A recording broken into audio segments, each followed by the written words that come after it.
नमस्कार दोस्तों, मैं हूं नवनीत त्रिवेदी और आप देखना शुरू कर चुके हैं द लपेटा। मैं इस समय झाबुआ पुलिस अधीक्षक कार्यालय के बाहर हूं।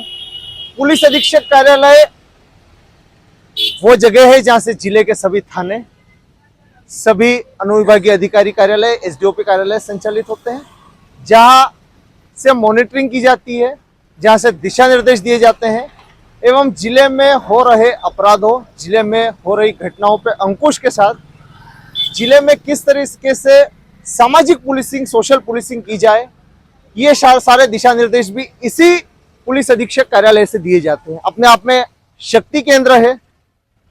यहाँ से जो निर्देश दिए जाते हैं उसका पालन हर थाना प्रभारी, हर चौकी प्रभारी, हर एसडीओपी को करना उनकी नैतिक जिम्मेदारी है, उनके कर्तव्य है।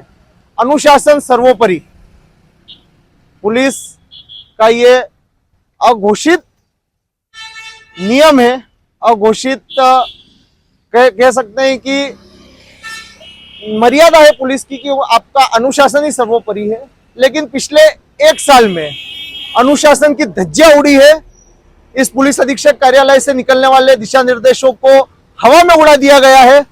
हर थाना प्रभारी ने, हर चौकी प्रभारी ने गंभीरता से अब तक किसी भी घटना में हो, किसी भी कोई ऐसी आपराधिक गतिविधि हो, कोई भी अवैध गतिविधियां जो संचालित जिले में हो रही है, उस पर अंकुश लगाना सिर्फ कागजी खाना पूर्ति हो रही है, सिर्फ कर्तव्यों की तीसरी हो रही है। जो परिणाम इस जिले को चाहिए थे, इस जिले में जो अवैध नशे के कारोबार पर ये जो जिला बैठ गया है, उस पर जो कार्रवाई होनी चाहिए वो नहीं हो रही है।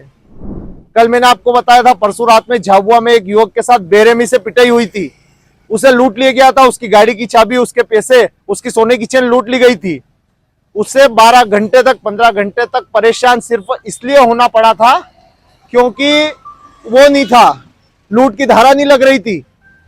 कल दोपहर में उसकी एफआईआर दर्ज हुई 294, 506, 323, 34 में। इन धाराओं में क्या होगा उन अपराधियों को, जिन अपराधियों ने ये सरेराह पिटाई करी, शहर के मुख्य बाबेल चौराहे पे उस युवक के साथ पिटाई करी, उनको क्या 294, 506, 323 और 34 धारा में आप कितने घंटे रख लेंगे?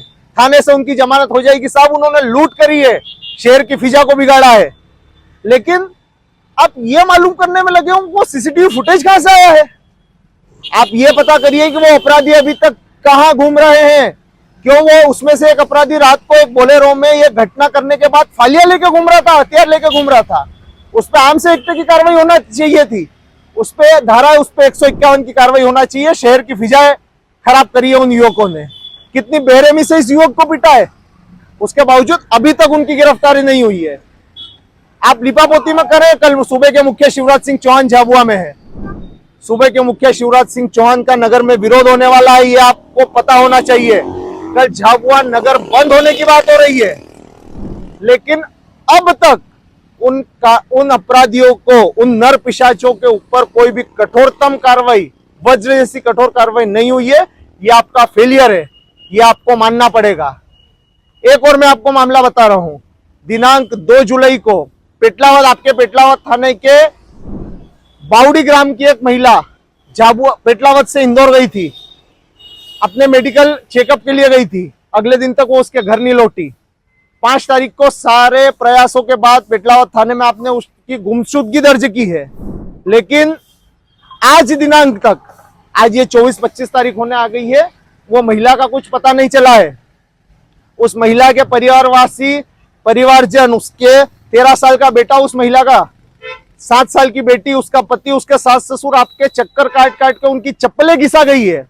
व्यक्तिगत रूप से थाना प्रभारी को 3 बार पुलिस अधीक्षक ने कहा है कि इस पे कार्रवाई करो, लेकिन क्यों कार्रवाई नहीं हो रही है?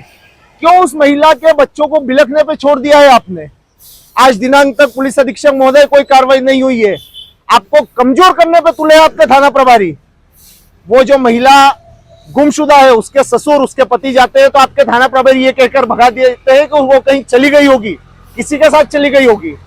आपको किसने तय करने का अधिकार दिया है कि वो किसी के साथ गई होगी? वो कहीं भी हो, वो जिंदा ही कि मर गई, आपको मालूम है क्या?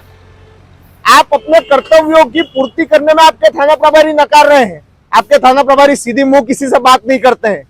और ये एक थाने की बात नहीं है साहब, ये सभी थानों की बात है। हर थाना प्रभारी इंसान को इंसान नहीं समझ रहा है। आपकी पकड़ ढीली हो गई है। आपको आपके थाना प्रभारी जब से आप आए हैं, आपकी छवि से, आपकी शैली से आपको गंभीरता से नहीं ले रहे हैं। ये आपका मोस्ट फेलियर है। और कल शिवराज सिंह चौहान के दौरे के समय आपके थाना प्रभारियों की शिकायत होने वाली है। कल झाबुआ नगर बंद होने वाला है। ये इसके दूरगामी परिणाम बहुत दुखद होंगे। आपको झाबुआ शहर, झाबुआ जिला एक अच्छे एसपी के रूप में याद करे, ये उम्मीद है, अपवाद के रूप में याद न करे। आपके पहले महेश चंद्र जैन साहब, विनीत जैन साहब, आशुतोष गुप्ता, संजय तिवारी जैसे अनेक एसपी रहे हैं। आज भी उनका नाम सम्मान से याद किया जाता है। एक पुलिस अधीक्षक ने झाबुआ की हाथीपांव पहाड़ी को कहां से कहां पहुंचा दिया, बंजर से हरियाली में कर दिया। एक पुलिस अधीक्षक आशुतोष गुप्ता साहब ने झाबुआ को नशा मुक्त कर दिया था। और एक आप है, अपवाद साबित हो रहे हैं आप झाबुआ के लिए। आपसे आग्रह है, आप फिर से कठोर बनिए। आपके थाना प्रभारियों को आप ये एहसास कराइए कि आप सर्वोपरि है। अहिंसा परमो धर्म को छोड़कर सेवा सुरक्षा की भावना को संचालित कीजिए। कार्रवाई कीजिए, परसों की घटना के ऊपर कार्रवाई कीजिए।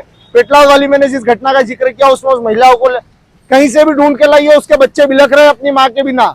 जन सुनवाई में 1 अगस्त को आपको ज्ञापन दिया गया, उस पर भी अभी तक कोई कार्रवाई नहीं हुई है। जन सेतु मुख्यमंत्री सीएम हेल्पलाइन में शिकायत करी है, लेकिन कोई उस पर दबाव बना दिया गया, वो सीएम हेल्पलाइन बंद करवा दी गई है। मैं आपसे आग्रह कर रहा हूं एसपी साहब, आप कार्रवाई कीजिए। इसके दूरगामी परिणाम बेहद दुखद होंगे। झाबुआ का आपसे बहुत उम्मीद है, बहुत जल्दी कार्रवाई हो, बहुत कठोरतम कार्रवाई हो। इसी उम्मीद के साथ नमस्कार।